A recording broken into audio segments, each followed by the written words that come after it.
ദൈവനാമത്തിന് മഹത്വമുണ്ടാകട്ടെ. ഇന്നത്തെ പ്രഭാതത്തിലെ ഒന്നിച്ചുള്ള ചിന്തയ്ക്കായി ലഭിച്ചിരിക്കുന്ന വേദഭാഗം വിശുദ്ധ യോഹന്നാൻ എഴുതിയ സുവിശേഷം 16-ാം അധ്യായം 33-ാം വാക്യം. നിങ്ങൾക്ക് എന്നിൽ സമാധാനം ഉണ്ടാകേണ്ടതിന് ഇത് നിങ്ങളോട് സംസാരിച്ചിരിക്കുന്നു. ലോകത്തിൽ നിങ്ങൾക്ക് കഷ്ടമുണ്ടെങ്കിലും ധൈര്യപ്പെടുവിൻ, ഞാൻ ലോകത്തെ ജയിച്ചിരിക്കുന്നു എന്ന് പറഞ്ഞു.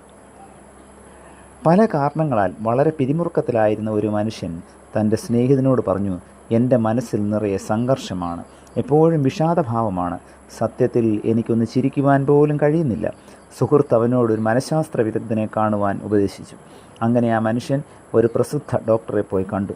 പരിശോധിച്ചതിന് ശേഷം അദ്ദേഹം പറഞ്ഞു, നിങ്ങളെപ്പോഴും ഈ വിഷാദഭാവം കൊണ്ട് നടക്കുകയാണ്, അത് കുറേ ഒഴിവാക്കണം. ഇടയ്ക്കിടയ്ക്ക് ഒന്ന് മനസ്സ് തുറന്ന് ചിരിച്ചാൽ തന്നെ നിങ്ങൾക്ക് മാനസിക ഭാരം ഒഴിഞ്ഞു കിട്ടും. അതിന് സാധിക്കുന്നില്ല എന്ന് രോഗി പറഞ്ഞു.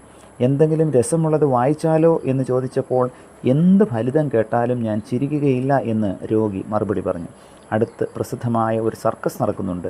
അതിൽ രസികനായ ഒരു കോമാളിയുണ്ട്. അയാളെ കണ്ടാൽ പോലും ആളുകൾ പൊട്ടിച്ചിരിക്കും. അതുകൊണ്ട് സർക്കസ് ഒന്ന് കാണുന്നത് നല്ലതാണെന്ന് ഡോക്ടർ പറഞ്ഞു.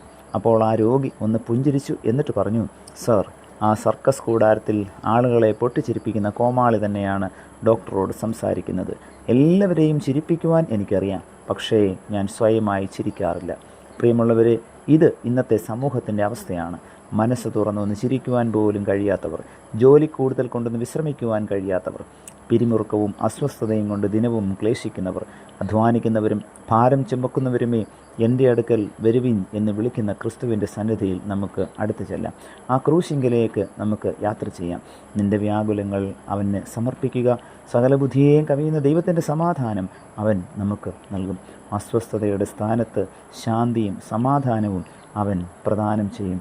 ആ ക്രൂശിലേക്ക് നമുക്ക് അടുത്തു ചെല്ലാം. ദൈവത്തിൻ്റെ പരിശുദ്ധാത്മാവ് നമ്മെ അതിന് സഹായിക്കട്ടെ. പ്രാർത്ഥിക്കാം. പ്രിയ കർത്താവേ, ഞങ്ങൾക്ക് ലഭിച്ച നല്ല വചനത്തിനായി നന്ദിയോടെ സ്തോത്രം. അസ്വസ്ഥതയും അസമാധാനവും നിറഞ്ഞതായ ഈ ലോകത്തിൽ കർത്താവെ, അങ്ങയുടെ ക്രൂശിങ്കിലേക്ക് അടുത്തുവരുവാൻ തക്കവണ്ണം ഞങ്ങളെ അവിടുന്ന് സഹായിക്കണമേ. ഈ ലോകം അസ്വസ്ഥത നിറഞ്ഞതാണെന്നും ഈ ലോകം കഷ്ടത നിറഞ്ഞതാണെന്നും കർത്താവെ, അങ്ങിൽ നിന്ന് മാത്രമേ നിത്യമായ ശാന്തിയും സമാധാനവും ഞങ്ങൾക്ക് ലഭിക്കുകയുള്ളൂ എന്നും ഈ പ്രഭാതത്തിലെ ധ്യാനത്തിലൂടെ ഞങ്ങളെ ഒരിക്കൽ കൂടെ കേൾപ്പിച്ചതിനായി നന്ദിയോടെ സ്തോത്രം. അങ്ങയുടെ സന്നിധിയിൽ കർത്താവെ, പരിപൂർണ്ണ വിശ്വാസത്തോടും പ്രത്യാശയും കൊണ്ട് അടുത്തു വരുവാൻ തക്കവണ്ണം അടയങ്ങളെ അവിടുന്ന് സഹായിക്കണമേ. പുത്രൻ്റെ നാമത്തിൽ പ്രാർത്ഥന കേൾക്കണം പിതാവേ. ആമേൻ.